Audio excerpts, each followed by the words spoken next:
change you. So we'll see how it goes, though.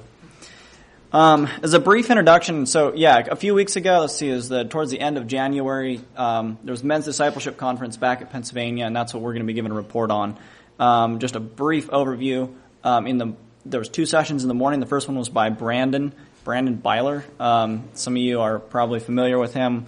It's Johnny Martin's son-in-law, actually. Married Johnny Martin's daughter. And I'm actually going to be focusing almost entirely on his sessions. After that was a guy named Lee Rufner from Wisconsin. Really good sessions. They were really geared towards men. The title was The War on Manhood. For all you men, very, very good. Actually, probably my favorite sessions of the week. So if you get a chance, listen to those. And then there was lunch, afternoon sessions, prayer and sharing, supper, and then there was a session in the evening. It was really good. If you get a chance to go next year, it was very well worth the time. It's 4 days in the middle of the week, so you can be, if you don't want to miss a weekend, you can actually go and come back all in the same week. They kind of set it up that way on purpose.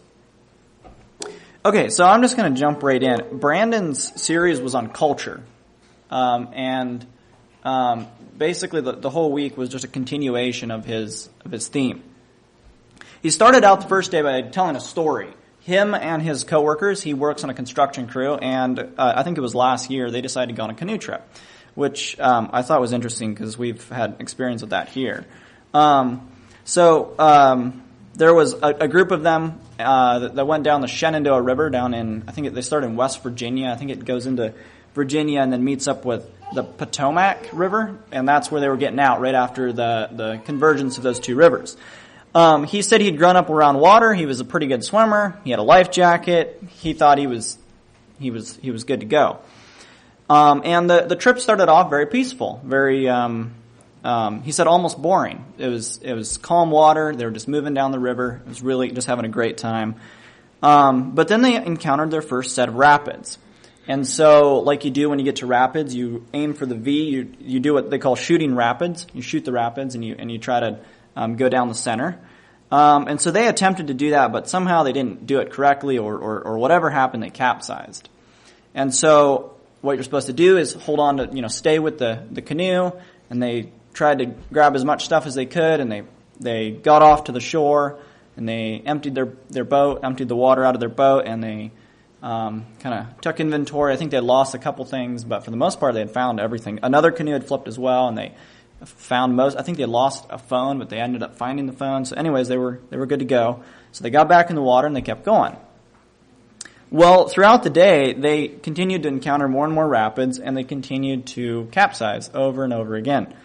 I think he said it was at least 3 or 4 times throughout the day. So by the time they got, close to the end, he was more than ready to be done. He was completely soaked at this point, and this was just not quite how he envisioned the trip to go.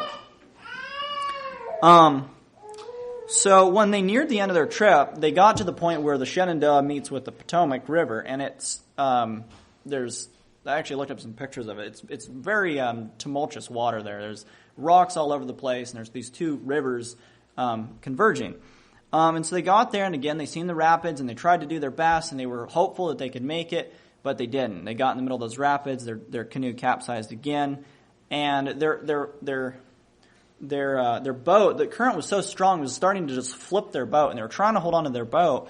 And he actually didn't know before this, but the coworker that he was with was kind of scared of water, so that didn't help anything. And the boat and the current was just pushing him underwater over and over again, and he was thought he was going to see him drown right before his eyes. So he yelled at him. He said, "Let go of the canoe." So they both let go of the canoe, and now it's just like every man for himself. So they're just going downstream with the current. They lost the canoe, they lost the cooler and everything that was in their canoe.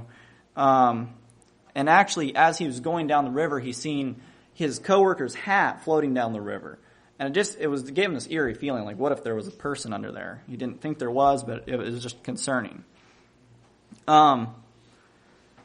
So they kept going down. There was one of their other coworkers was in a kayak, and he came down, and the coworker that was with him in the canoe was able to hold on to this other guy's kayak, and he took him over to a rock that was kind of in the middle of the river there. So he decided, well, he'll try to make it to the rock too, because he wasn't sure if he could make it to shore.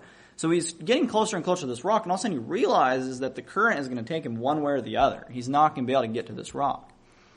And at this point, he's like, what am I going to do? Like, am I going to, like, just go out to sea? Like, I might just never, like, what's going to happen here? So, but thankfully, he yelled for help, and somebody else was on this, I guess there was several people on this rock, put out a paddle and pulled him in. So they made it to this rock, and they were huddled there for a while. He said, I think, like 45 minutes or something, until they finally figured out a way to get off this rock. And actually, their exit point was pretty close to this point, so they were able to get there and get to shore. Some of the other coworkers that were further back had came upon their canoe that was now stuck. It had basically, the current had just pushed it up against, I don't know if it was a tree branch or a rock or something, and it was just stuck fast. And so they tried to pull that canoe out. They actually first felt around because they weren't sure if somebody was trapped into there, but thankfully there wasn't. But then they were trying to pull this canoe out, and I think they said there was 2 or 3 people just working this canoe, and they could not get this canoe loose from the current was that strong, pushing this canoe up against whatever it was stuck on. So they ended up leaving it. It was a borrowed canoe. They ended up leaving it there, and they lost, everything that was in it. So, anyways, they eventually made it all back to shore. They gathered in a circle, and they just thanked God for sparing their lives. Thankfully, they all made it out alive. He said that he was confident when they started the trip. He knew a bit about water. He had his life jacket. He thought, this should go well. But what he failed to reckon with was the power of the current. Here's some quotes. Brandon said, "We are in a wrestling match for the souls of our children and for our churches." He said, "All around us, fellowships and families are being swept away by the currents of prevailing culture. Many of them we see no more, and we do not know yet what their place is before God." I think we probably all know people like this. Families that were once here, families that we know, that have been swept away, as he says, by the currents of prevailing culture. He said, "I trust God will help us awaken from our Anabaptist dreaming and consider the cultural nightmare that is upon us." He said when it came to water, he was ready, but he had not reckoned with the fact that this water was going somewhere. He said, on any given week, most of us are swimming in multiple cultural currents. Think like in your workplace, you probably have one culture there, or the people that you interact with at work have a different culture than your family culture, and or your church culture that we have here. So we're swimming in multiple cultural waters. What we may forget is every culture has a current, and that current is going somewhere. He said most cultures are leading away from God. Most cultures are leading away from God. He said cultures have currents and they are going somewhere, and so are you. So I'll talk a little bit about what he called prevailing culture, the culture that's around us. He used the term pop culture, which is short for popular culture. It's the culture that has been the prevailing culture here in America for quite some time. I think longer ago he said that there was what he referred to as classical culture or folk culture. And I don't know, maybe Abe will go into more of that. He spent a lot of time talking about these different cultures. But today we live in the middle of pop culture, and that culture is going somewhere. It has a set of values that it ascribes to. And here's some of the values that he said pop culture stands for. It's looking for the novel, the new, whatever is fun. And think about how that can impact the church even. The pop culture is suspicious of authority and of the past. It's allergic to formality. It's impatient with the limitations of impropriety. It's fearful of being perceived as uncool. And it's individualistic. He said that's the culture we're swimming in around us. That's what pop culture, that's the values that it holds, and that's where it's going. And that's why this is serious. That's why these things are not the values that we stand for, and that's why we need to be careful of where the currents that we're swimming in and where they are going. So he talked about 4 ways that Christians have chosen to engage, 4 different ways that Christians have chosen to engage with the culture. And I'm just going to write these on the board. The first one he talked about is condemning.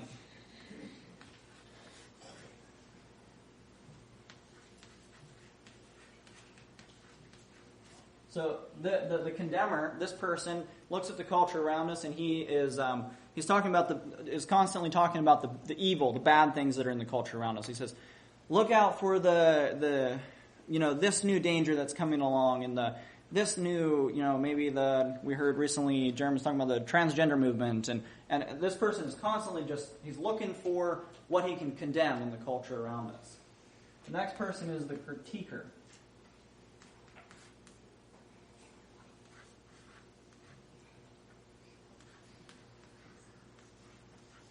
Critiquing. So critiquing culture. So this person, it's kind of similar, but it's not all negative. He just wants to analyze. The critiquer wants to look at the culture around us and look at all the pros and the cons and talk about where this culture is going and where that culture is going. And he's a critiquer. He's an analyzer. The third way we can deal with culture, we can engage with culture, is copy culture.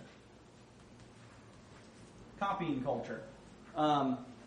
We see this in movements like CCM, the CCM music movement. They said, hey, the world's got a great set of music. Let's copy their beat. Let's copy their wispy vocals. And let's just change the words a little bit and make them Christian. And there we go. We've got Christian music. So we take what the world has, change it a little bit. Copy culture. We see this in movies. It's a huge movement nowadays. Let's make really good Christian movies. Let's do production just like the world can do it. Let's make it good quality. Let's get good actors. Let's make it engaging. And let's make it Christian. And there we go. We copied culture. Something that's a little closer home, this is something that he brought up. He said growing up, young people would, they wouldn't cuss, they wouldn't swear, but they would take 4-letter words that the world uses and change a letter or two, and then use that instead. That's copying culture. Fourth way is just consume.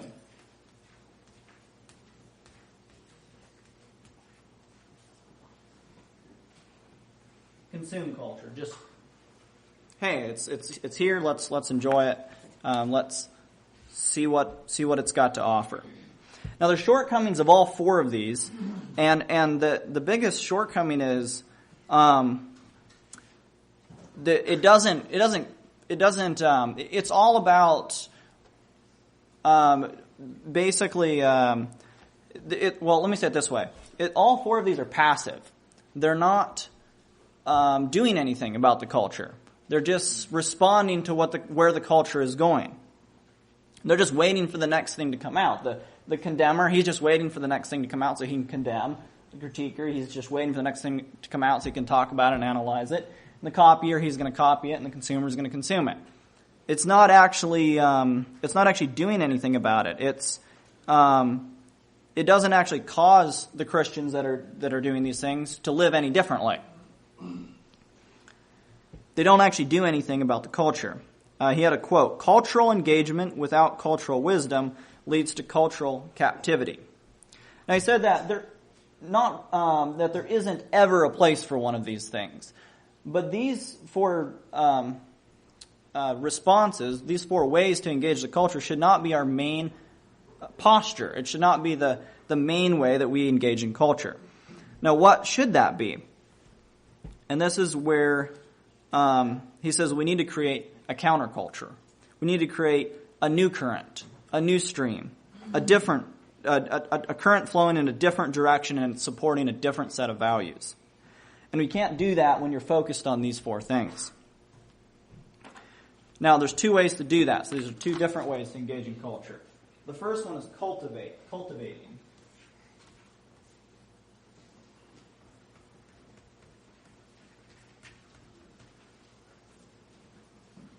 Somebody that would like to, let's say, create new piano music cannot just sit down in front of a piano and create music. They must first learn how to play a piano. They have to first learn the language of the piano. And then they can create piano music. Before we can create culture, we have to learn to cultivate it. And I believe to try to explain this differently, I guess, I believe what he's saying is we can't just if we just decide to create a new culture on our own, it's probably not going to work super well. We have to first learn, and we actually see this with like missionaries, for instance. They can't just go to another country and immediately change the culture there. They usually have to learn the culture first, learn what the values are there, learn how to interact with it. And what he's saying here is, if we want to cultivate a culture in, let's say, our church tradition, we have to first learn to cultivate it. And then the last step is we can learn to create it. We can build it up. We can improve it. We can, as Johnny Martin says, we can add cultural capital to our culture. So the last way is create, or creating. And these are the two ways that we should focus on engaging culture, and not the first four. Creating culture takes a group. You can't do it by yourself. He talked about in his past, he has a very interesting story I'm not really going to get into, but he was once a part of a church that was kind of a mix between, he said, ex-Mennonites, ex-Holiness, ex-Presbyterian, himself, which is kind of a whole different, I don't know what you would call him, and some others. And he said they were going to try to make brotherhood work.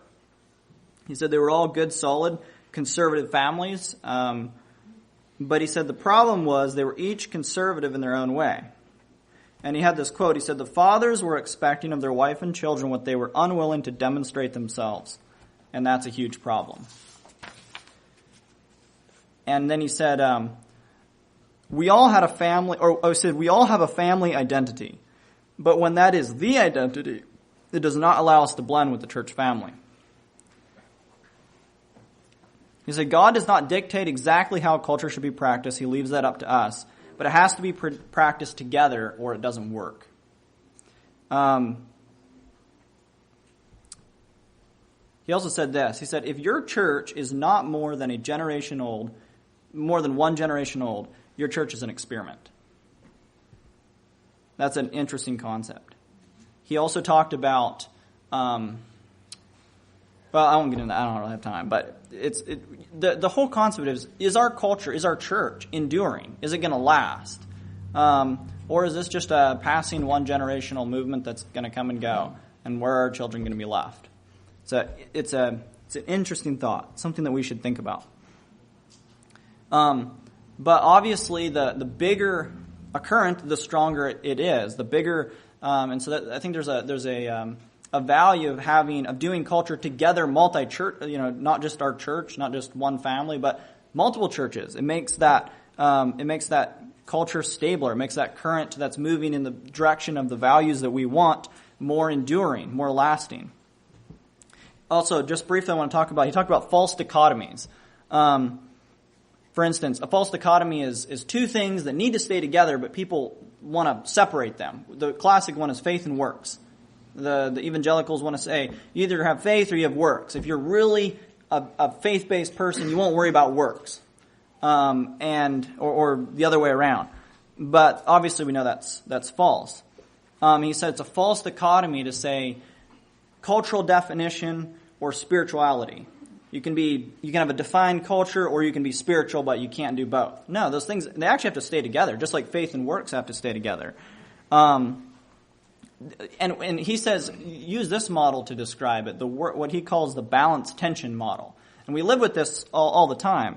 For instance, we all would love to, or let's say you fathers would probably love to stay with your family or your wife all the time. But you also have to go and provide. You have to go and work. It's a balance. If you work all the time, that's a problem. If you don't work at all and you're just with your family all the time, that's a problem too. Both of those are good things. They need to be in balance. You need to provide. You also need to be there for your family and help raise them. So it's a balanced tension. And there's some tension in defined culture, spirituality. Those things need to stay together. If we try to separate them off, it doesn't work. Okay, I'm going to try to...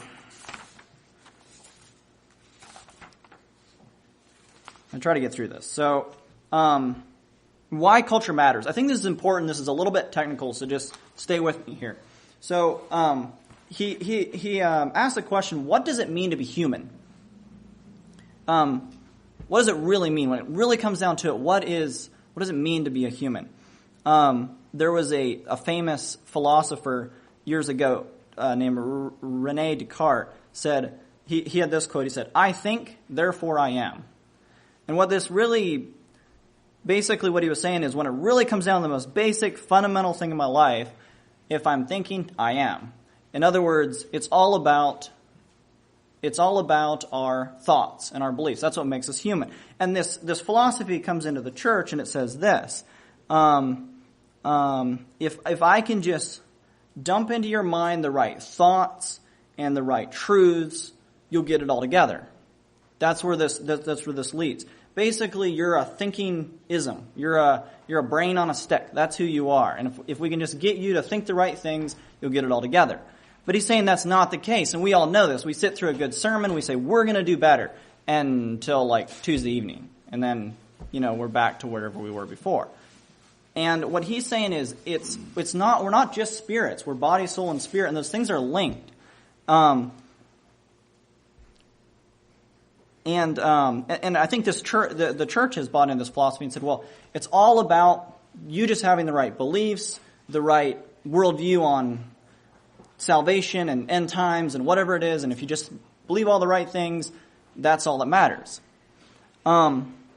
But he said, this is the way he described. He said, that's not a good way to describe what it is to be human. And he said, his definition was this, I am what I love.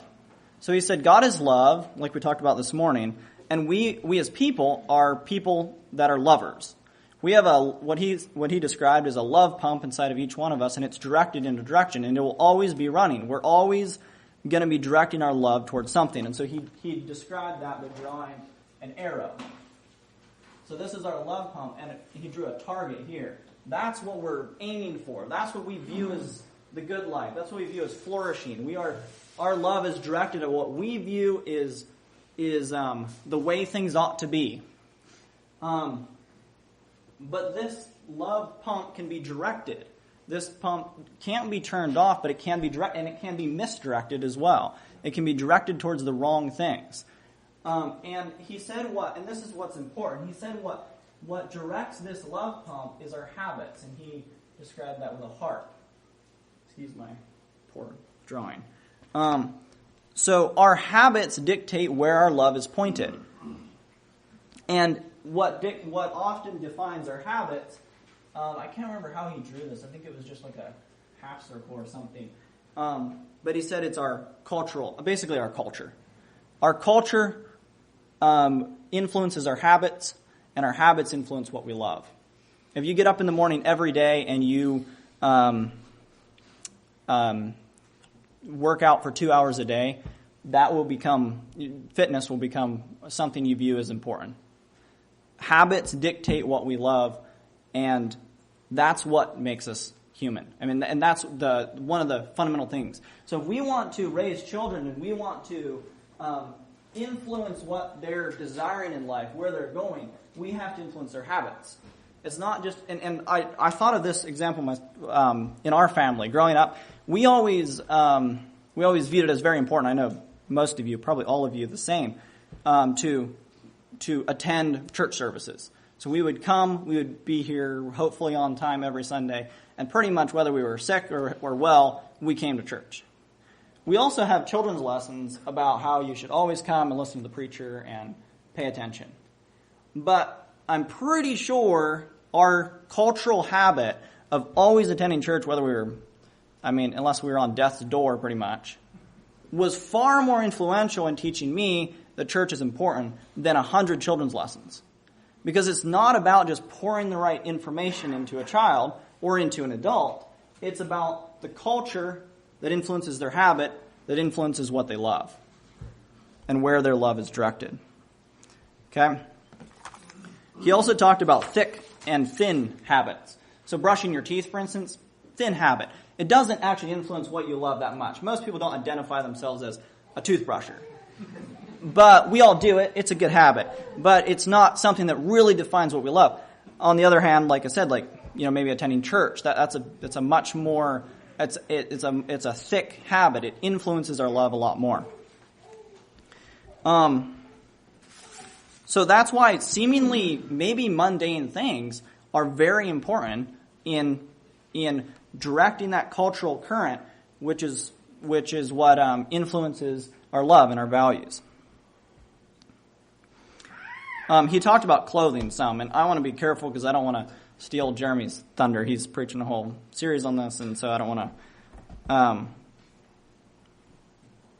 say anything that he already said or is going to say. But he told a story. He grew up in the Brethren in Christ circles and a few other circles. His life is very interesting. But way back in the 50s, Brethren in Christ historically actually had some Anabaptist influence, but way back in the 50s they decided to join the National Evangelical Association, and so they sent a group of representatives to the NEA meeting, and they all got there, and this is back in the 50s, and at the time Brethren in Christ were discussing, debating, do they allow this clothing, and some very minor things of clothing.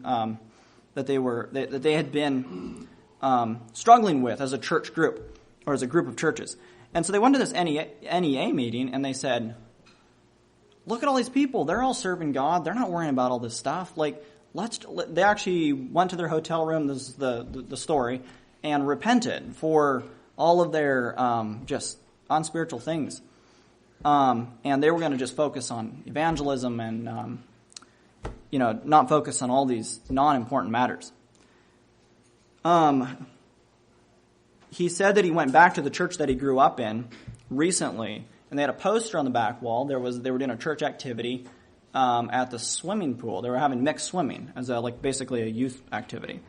And they said on there, you're required to wear the ladies were required to wear a one-piece swimming suit. And he said that I can almost assure you that there were people pushing back on that and saying, why do we need this rule? Why do we need this limitation? And he said this. He said, I am thankful for the battles we're fighting. I'm thankful for, sure, we might be discussing, Jeremy preached a sermon about material types. That seems really not important, right? Why are we discussing? But he said, I would rather be discussing that than dealing with this. And it's not whether you're going to fight a battle, it's where you're going to fight it. Clothing, he said clothing speaks a huge volume. The world knows clothing is important. The conservative church knows it's important, but there's a kind of a big swath in between that says, clothing's not important. It doesn't really say anything. But it speaks tremendous volumes. Clothing, I think, tells you, it speaks to yourself. You put on a certain set of clothing, it changes your identity of yourself. It changes, it speaks to your children, it speaks to others. It's important. He talked about, there was a court trial that he attended for somebody he knew, and the room was full of lawyers. The judge was in his robes. The lawyers were all dressed up with suit and tie, very, professionally. And he said it would have felt completely different if they all would have been there with, I think he said jeans and polo shirts.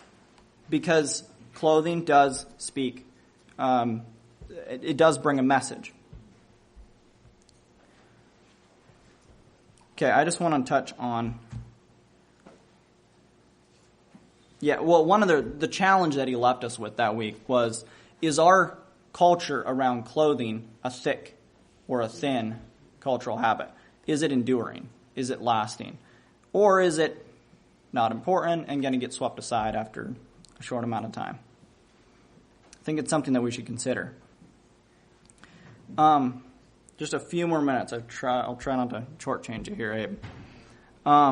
He talked about this idea of third culture kids. This term was coined talking about missionary kids. So parents grow up in America, they're missionaries in another culture, and their children are kind of halfway in between. They grew up on the mission field, back home on furlough, and they're what they refer to as third culture kids. They're kind of stuck in the middle. Where do they belong? Where do they fit in?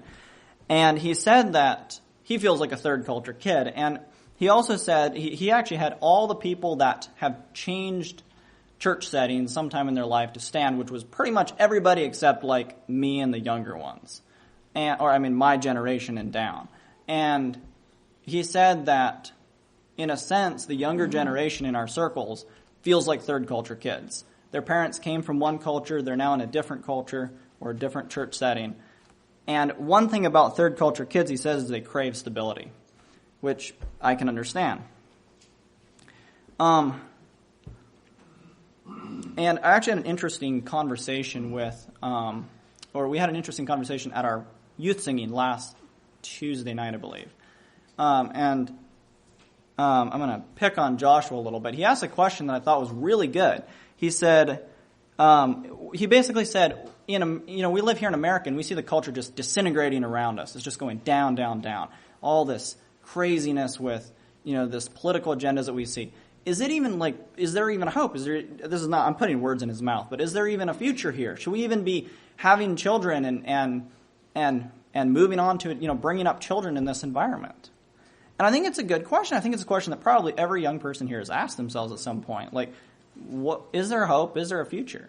And I think that sometimes the older generation doesn't do the greatest job at talking about the hope, and we kind of maybe focus on the condemning a little bit too much. There is a hope, and I was thinking about it this last week. Long before America even existed, actually probably nearly 100 years before America even existed, 3 men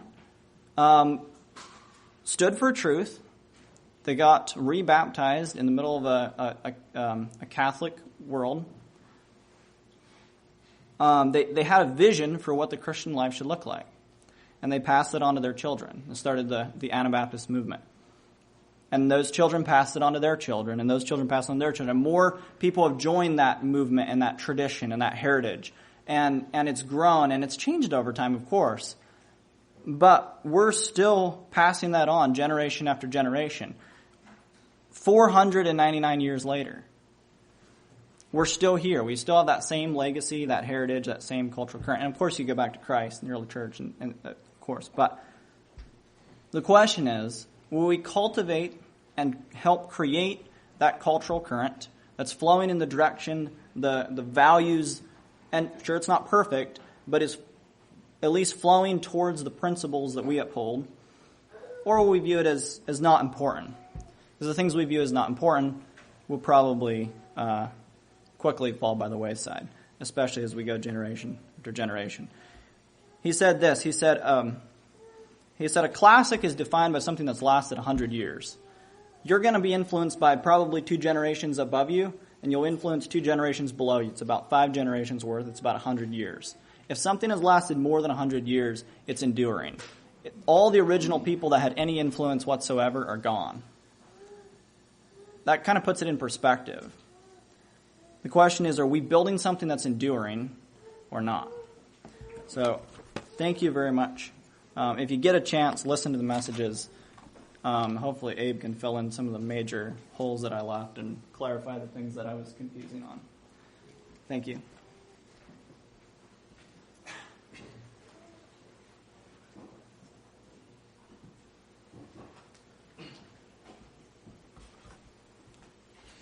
Well, Dennis, I'm not sure I can. You didn't leave a whole lot of holes. It was very good. There's a few things I would like to share on. I don't feel like I can quite do it justice. It's been it was good being there, and I came back, and after Jeremy had suggested us share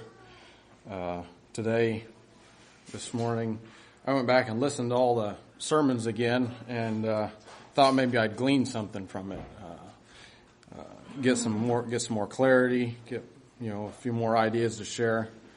But then I realized that there's a lot of things that I'd brought home that weren't from the sessions. It was from the discussions over supper and lunch and break times afterwards, and go back and re-listen, back up, re-listen again, and and couldn't find what I was looking for. And then I realized, well, it was something that was discussed over lunch. So listening to the sermons is only half of what you get out of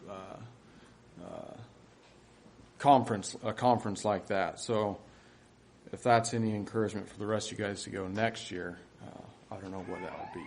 I'd very much like to see everyone there. Anyways, without further comment, we'll jump in here. Brandon Byler, I guess I've got a lot to share on that one, on his sessions. To me, the first two speakers were the most, I got the most out of those. The second one, Lee Rufner, shared on manhood. I won't go into too much detail for that. It was a group of guys, maybe go a little deeper there. But culture is something I think all of us can benefit from, and we all wrestle with that, men and women alike. Anyway, as Dennis shared, Brandon compared our culture. So we're in a culture, our Anabaptist culture is in what we term as worldly culture. And if we don't fight that worldly culture with a counterculture, we're going to be taken by that culture. And we cannot be a part of the world's culture and make it to heaven. And there's this saying, you got to be like the world to win the world. Well, in that case, all you're doing is just jumped into the current, and you're not paddling against it. You're not doing your best to fight it. You're just going along with the world, and you're going to end up out in sea unless somebody gives you a paddle to pull you onto the rock. The easiest way to fight the world and its culture is to create our own. And since we're not some of the early Christians, we don't need to exactly start from scratch and create our own. And even then, they didn't either. They followed Christ and the culture He gave us. And we've got that thankfully written down in the New Testament. We can follow that. Thus, the Bible basically creates our culture. And dangerous cultural currents, what are they? And that's a question I guess I want to ask you guys. What are some dangerous cultural currents or things that we have to wrestle against in our church, in our Anabaptist culture, that's going to keep us from the goal?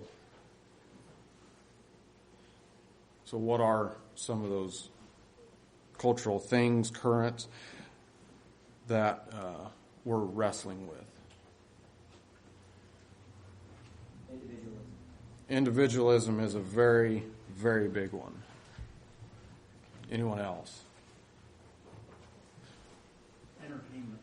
Entertainment. That's another one as well. Entertainment, always the next biggest thing to keep us from being bored. It's happening very much so in the youth in our Anabaptist circles. Materialism. Yeah, that's a very good one. Something everybody, and that's something in this day and age. Had it here somewhere. It was individualism, obviously, not unsubmission to each other, and let's see if I can find it here.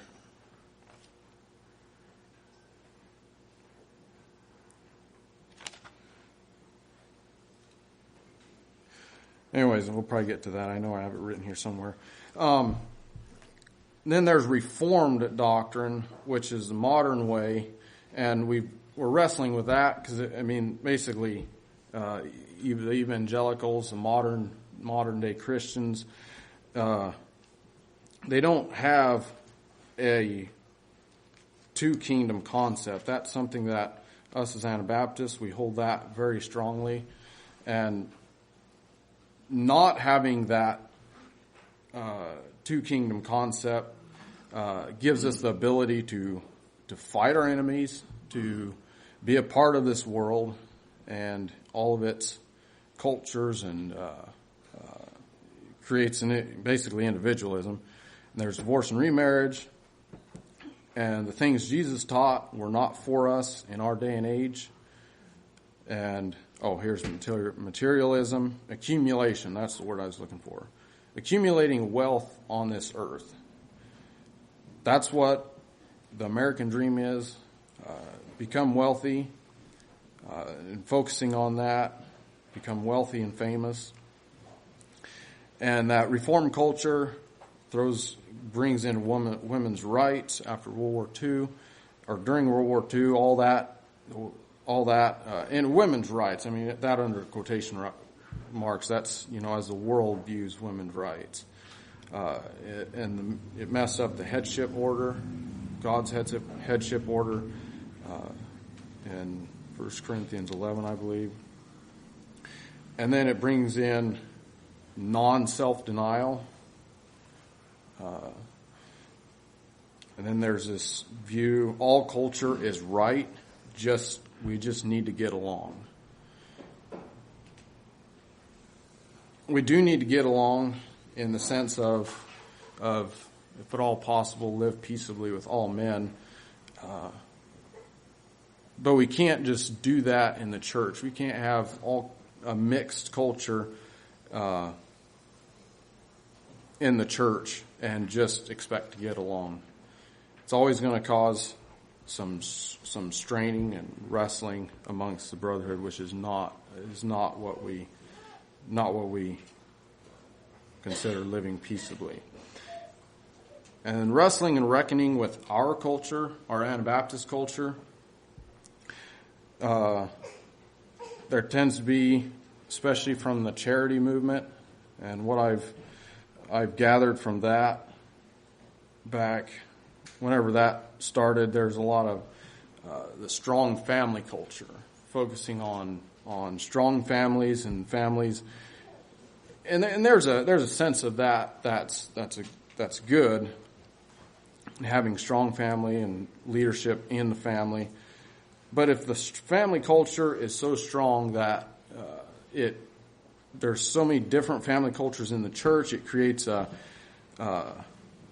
bunch of individual families going their own direction in the church, and you get many diverse views from the pulpit and from the church, and creates a weak church, and in time that church is going to fall apart. And Dennis shared the story of Brandon. The church only lasted 10 years with all that mixture of church culture and strong family culture. And in turn, a weak church is going to create weak families. And then he shared on pop culture and the effects we face with pop culture. And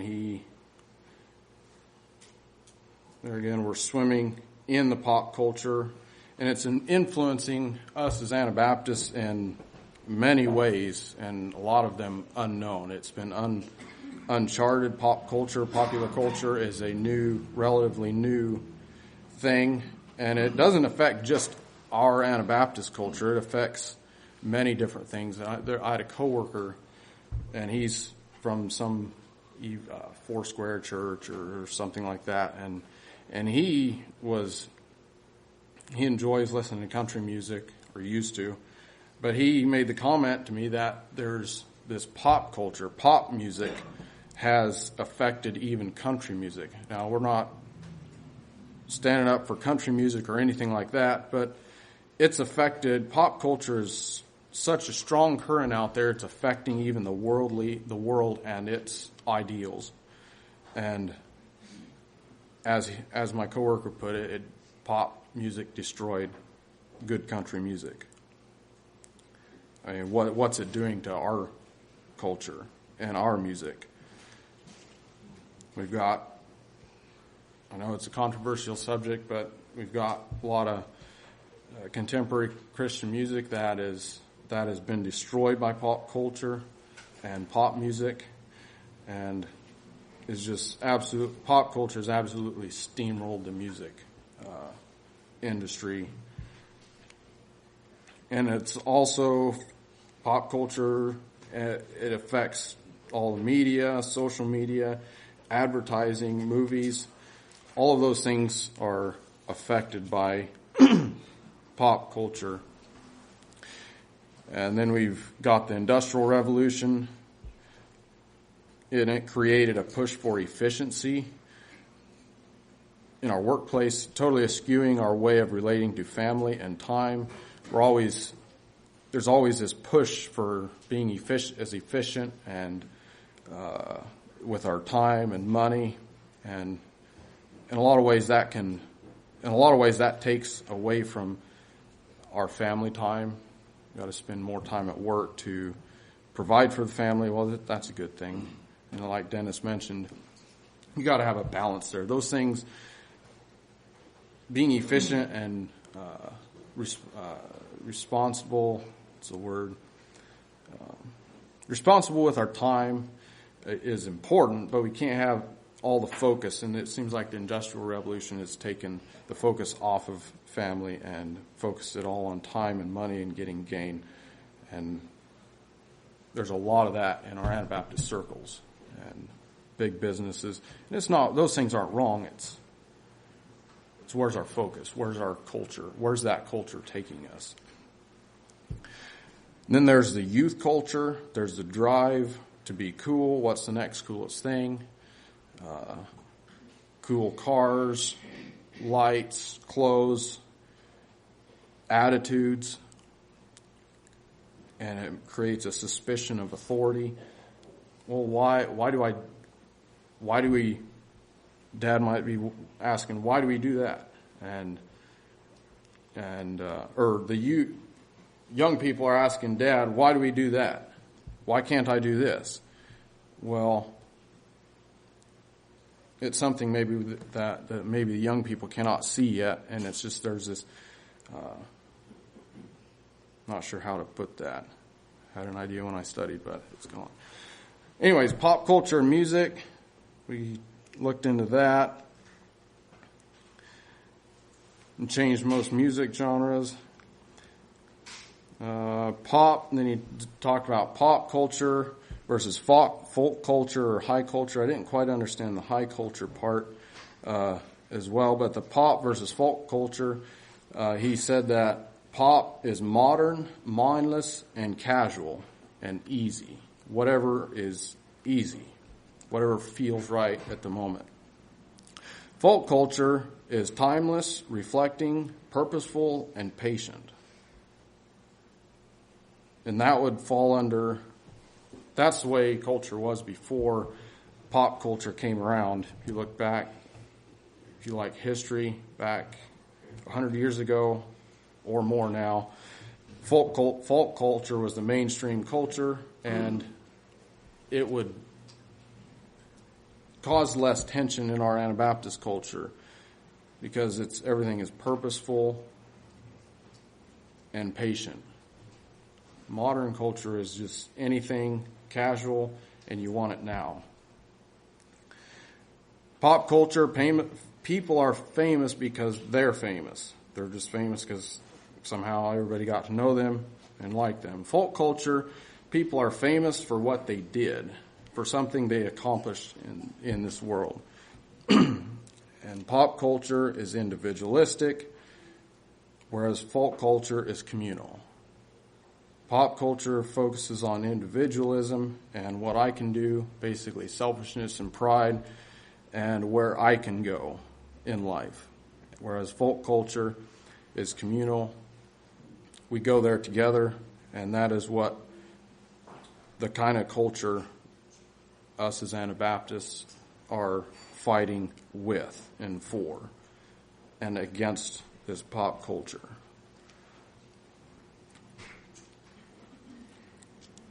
I like to ask ourselves, which is more biblical and which is more attractive to us? If we're more attracted to the pop culture, maybe our heart is in the wrong place and we're just going downstream with the current and going to end up out in sea. And moving on, counterculture development.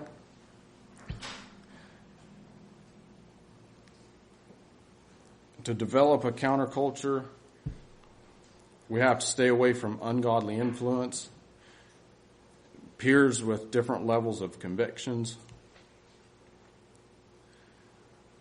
And then as Dennis mentioned, language that almost sounds bad, like the 4-letter words that sound almost like the world. You might as well, if you're using those, you might as well just accept that worldly culture. You're either going with the culture or you're fighting it. There's no middle ground.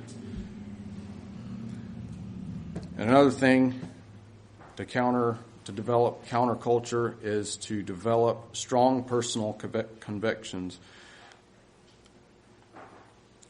and be near godly influence, the church. And then as Dennis shared I was going to write that same diagram on the board, but I'll pass over that. Dennis described that very clearly about the habits, or about the hands. Where was that?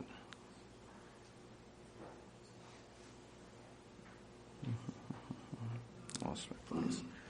Convictions coming through habits. I had a quote written here. I missed it. Anyways, one thing that we get from following past culture and creating our convictions through those habits, we get virtue, and virtue comes by imitation. And that's another thing. Pop culture pushes individualism, calling that imitation fakery,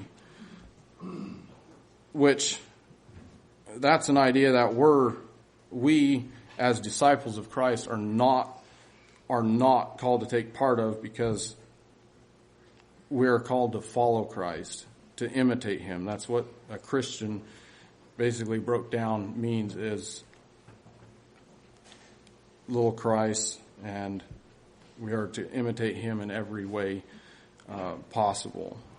And he shared this story of an ex-Amishman that was sitting in on some preaching, and the preacher used the nickel mine shooting as an illustration and shared how the Amish responded to that in love and forgiveness towards the shooter. And this ex-Amishman was offended at that and said that they responded in love because that is how they are, or that is how they were raised. And he shared that's basically how we develop convictions. We're raised that way, and we do it out of habit. It's something our natural response is to respond in love to someone that has despitefully used us. And that is how virtue is created. And moving on, creating or cultivating culture. Creating and cultivating culture. As Dennis shared, you've got to be able to cultivate before creating. We'll move on with that. Dennis shared that very thoroughly.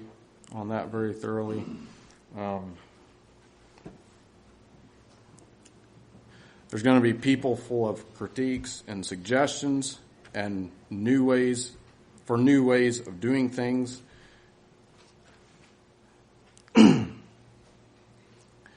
And then there's people that see others having success, and adopt that way and cultivate it. And then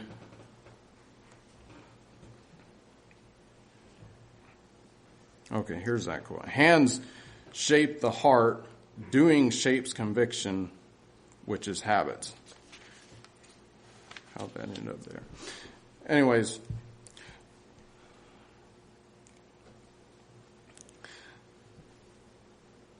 the proper order for the creating culture is cultivating it, and we cannot create culture until we have cultivated it. Otherwise, we end up with what we had in the early days of charity, where they left, what was called church standards.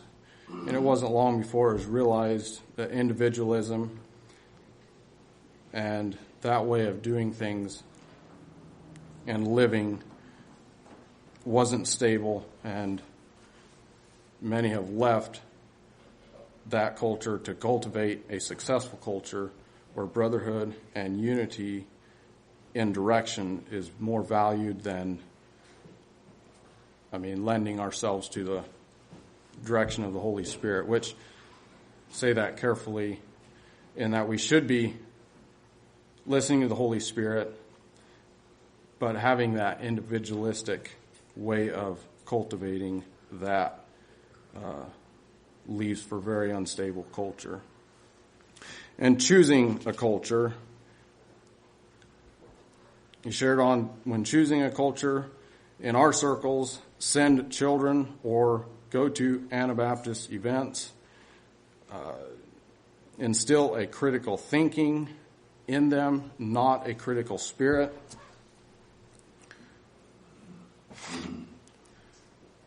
And children also need to know why we do what we do and why we think how we do.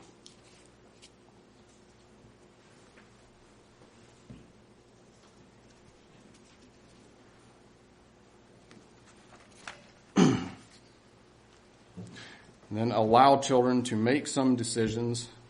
They will learn decisions have consequences. By making decisions and making bad decisions, creating a mistake, and then fixing the mistakes builds strong convictions. Basically, they come to those convictions on their own through struggling through something, and then coming out on the other end stronger and knowing why they came to that place in their heart.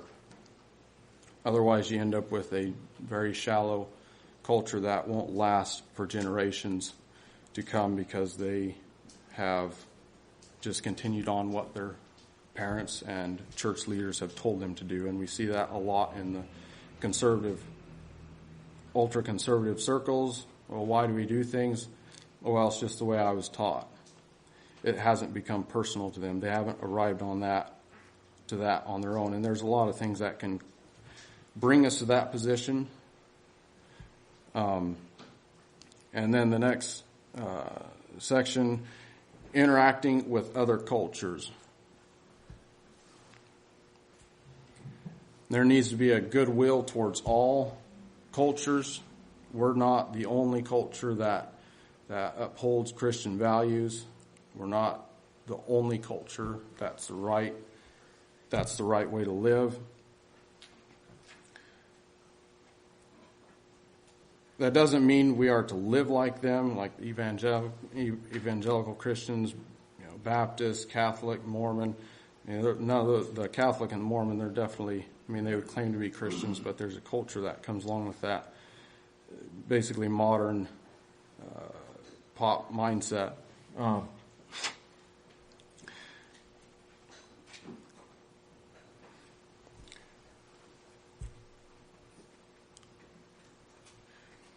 And then we need to build strong convictions in children, and when they are strong, they can interact with others without falling out. I had some thoughts on that, but I can't remember. Anyways, so moving on with Lee Rufner, decided to share a little bit on that. He shared a true man has been raised by a man or birthed by a man. A man becomes a man in the wilderness. There's a lot of biblical examples of that with Moses and John the Baptist and Elijah. We're all taught by God in the wilderness. We are taught by God as well in the wilderness. And he said that if we don't feel like we've gone through the wilderness yet, don't try to create a wilderness experience for ourselves. Just accept it when it comes. When we encounter trials, tribulations, we need a Lord, what will you have me to do attitude. And we may be tempted to leave the faith if things get difficult, but that is like dropping out of God's school and not taking his class in the wilderness. And he commented that solitude and time on the back burner is not wasted time. It is none other than God who put us there. This is where we earn the title, the Son of God. And then he shared that macho men go to boot camp and are under man's authority, whereas real men go through the wilderness and are under God's authority. Worldly men fight in war or hold high positions. Real men are able to lead, care for a family, and raise real men.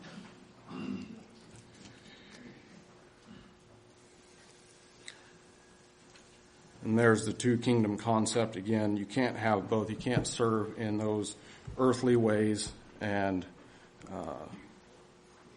try to be under God at the same time. It's that current again.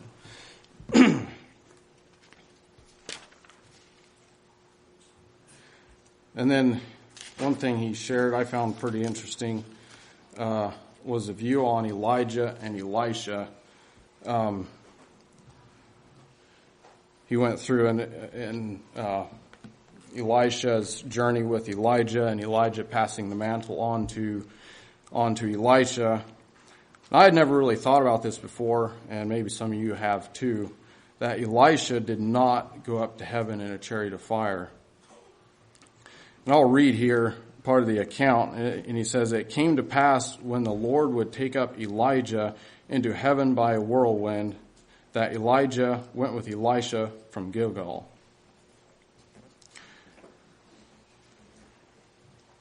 And basically, Elisha wanted the mantle of Elijah, wanted that blessing from God, and he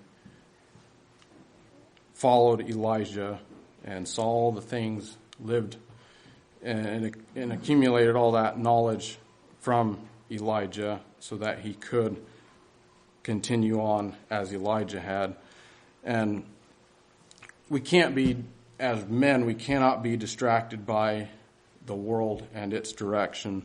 And he gave that example with Elisha and the chariot of fire and Elijah.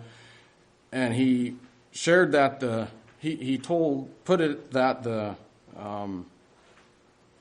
chariot and the horses of fire were just a distraction. Because it says here in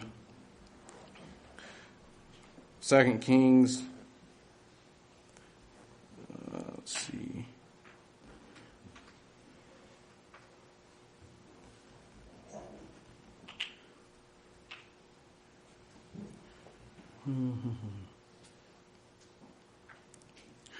In 2 Kings 2, verse 10, he said, "Thou hast asked a hard thing. Nevertheless, if thou see me when I am taken from thee, it shall be so unto thee. But if not, it shall not be so." Basically, Elisha had to see as Elijah went up into heaven. And it came to pass as they still went on and talked that, behold, there appeared a chariot of fire and horses of fire, and parted them both asunder, and Elijah went up in a whirlwind into heaven. And Elisha saw it, and he cried, my father, the chariot of Israel, and the horsemen thereof. And he saw him no more, and he took hold of his own clothes and rent them in two pieces. Basically, if we're not living a life of purpose, if us as men are not living a life of purpose, if we're not continuing to fight against those cultural currents, we're going to miss the coming of the Lord, and we're going to miss many things in life if we don't keep our eyes off the distractions.